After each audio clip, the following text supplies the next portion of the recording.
Texas is now granting authority to those who cross the border illegally, and Arizona Republicans were looking to pass something similar until its Governor Katie Hobbs vetoed the bill. This, as an insider reveals, Border Patrol agents are leaving their jobs at an unprecedented rate. I don't support partisanship. I will say, though, under this administration, and I didn't want to say this, I think it's being done with malice aforethought. Christopher Harris is a retired California Border Patrol agent and a former New York police officer. While out of the force with 36 years under his belt, he remains active in discussing solutions. When I would meet with elected officials as a union official, one of the things I would tell them that this should not be a bipartisan issue, it should be a nonpartisan issue. And most everybody agreed back a few years ago. What used to be a nonpartisan issue is now being heavily weighed at the polls. According to a Gallup poll, some 28% of voters say the southern border has an impact on their vote, the economy ranking at 12% and inflation 11%. Border agents are reporting a surge in fake documents being used during processing or none at all. An illegal immigrant from Venezuela who's being charged with murder for allegedly beating a nursing student to death gave his Venezuelan ID number to authorities.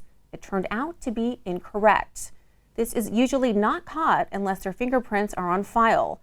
In most cases, countries don't share their databases if any of these migrants have criminal records.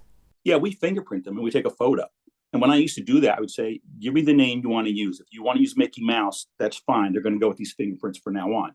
Harris says one day after all record checks came back clear, a man walking out the door said in Spanish he thought those 5 homicides would have shown up.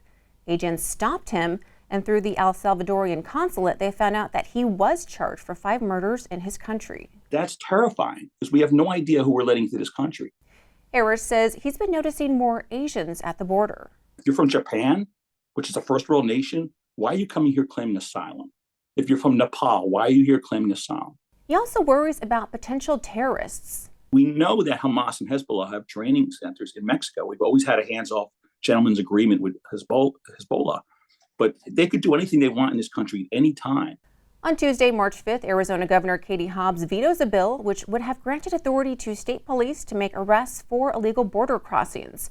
But Texas Governor Greg Abbott receives a victory this week from an appeals court, which gives Texas authorities the green light to make arrests for those who cross illegally.